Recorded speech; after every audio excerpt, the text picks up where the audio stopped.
Now, when it comes to decluttering, it's never a one and done.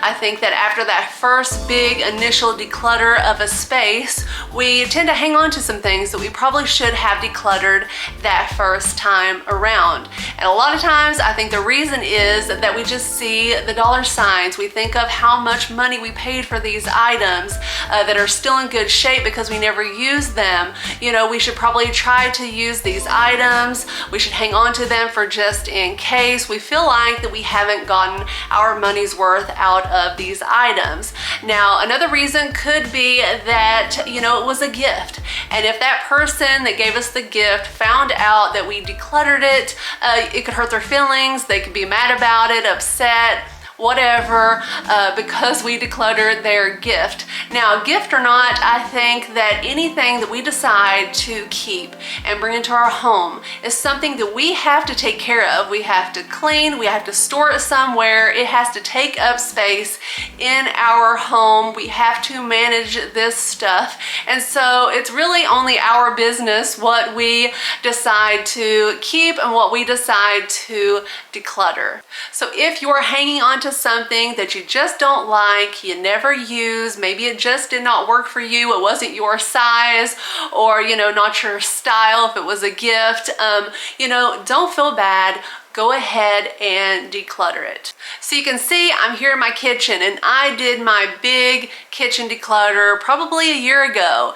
And so there's some things that I held on to that I should have decluttered a year ago. So don't feel bad, we've all done it. Sometimes certain things are harder to declutter than others. Some things super easy. I don't like this thing is trash, this never worked for me, this thing is broken. That's easy, but some things are not. So pass over it. You don't want to spend a lot of time with it. You kind of lose that momentum. Just keep on going. Get the easy stuff. There's always a next time to declutter. Now, I don't know if you can tell, but I have like 4 sets of bowls in here. Not 4 bowls, 4 sets of bowls. So probably 16 to 20 bowls. I cannot use that many bowls. I don't need that many bowls. Why did I not declutter some of these that first time around? And I don't know what is up with me about loving bowls. I have purchased so many in the past. I had to declutter so many bowls. It's crazy. So let me tell you my bowl story. So first off, James and I purchased this set of bowls right after we first got married. And we've been married almost 19 years. So this set of bowls is like over 15 years old.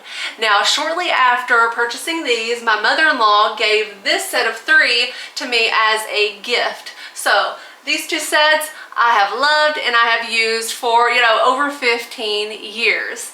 Now, shortly after getting these though, I went to a kitchen store at Williams-Sonoma and I purchased that set of bowls. They were in different colors, I just loved the style, and I bought that set of bowls. Now, later on, I was at Home Goods and I saw this set of bowls. Again, they were so pretty in different colors. I got a lot in the set. They had the little markings so that you could do measuring of your ingredients. I don't know. I purchased that set of bowls. I just kept on buying bowls that I did not need. And to tell you the truth, I have never used those bowls. So again, it's just a waste of money. I bring this stuff into my home. It just takes up space. They get dusty, so then I have to clean them. Why do we keep them? I just need to do some decluttering. Now this set here, it has just seen better days. Again, I've had it for more than 15 years. I think that some of the bowls are stained, scratched up. I think the green one has a bad place on it. It's cracked, it's been damaged. And a couple of the bowls on the bottom, they have lost that rubber ring that keeps them from sliding around. And so again, they've seen better days. I've got my money's worth out of them. I think I'm just gonna let these go. And I think I'll start using these in their place. So use those instead. And then this set of bowls, I'm just going to declutter them. I've had them for like 10 years, never used them. I'm probably never going to reach for them. I never have. And so I'm just going to cut my losses and declutter them. I can donate them, or I can even sell them on places like Facebook Marketplace. If you are not big into selling, the fastest, easiest, stress-free way to get rid of your stuff is to just donate it.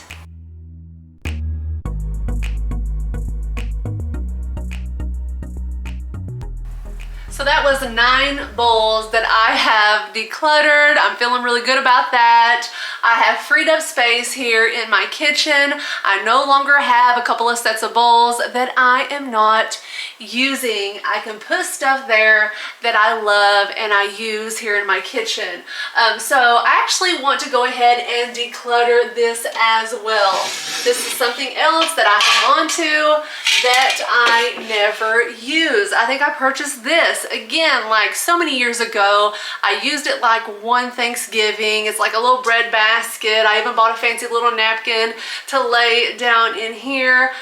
I just never use it, and I pay money for it, and I think it's really pretty, but again, I just never use it. I'm just going to declutter it.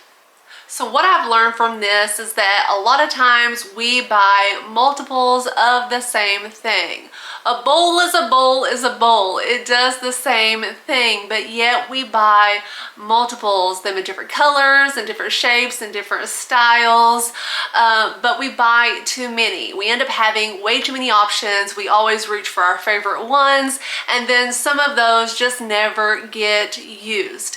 We should just wait till we use up those things, they need to be replaced, and then that's when we buy a replacement. We buy a new one to take its place. So we're not buying just so many of the same thing, and these things are taking up space in our home, and like I said, it's just a waste of money. And another thing that I found that is I have way too many wooden spoons, and these actually came in a set. So sometimes we get utensils and things like this that are in a set that we feel like that we should keep them all. But I don't use all of these. I use these, I don't use these. I mean, what is that hole for? I don't know. I don't never use it. I'm decluttering this, so that will free up space in my drawer for the things that I use. And you know, multiples are not just in the kitchen, they can be found all throughout our home. And I think a good example is actually in our closets. You know, we may buy multiple shoes and coats and jackets, clothing, accessories, purses, things like that, until we are busting out at the seams. We just buy and buy and buy. And so we have so many options that we never use. You know, we have too many options. We reach for our favorites. Some of that stuff we just never wear. And just to tell you the truth, we probably just did not need to buy it in the first place. And I think as we start to declutter some of this excess stuff, we realize that it was a waste of money and I should buy stuff probably when I need it, not just because I can. So if you are new to decluttering, go and see if you have a lot of excess stuff, a lot of multiples that you can declutter. And if you have already been decluttering, you know, go back through. Maybe you have some things that you hung on to that you probably should have decluttered that first time. So guys, I hope you enjoyed this video. If you liked it, give it a thumbs up and subscribe to my channel so you don't miss out when I put out a new video. If you'd like to see more of my videos, you can check those out now, and I'll see you later. Bye.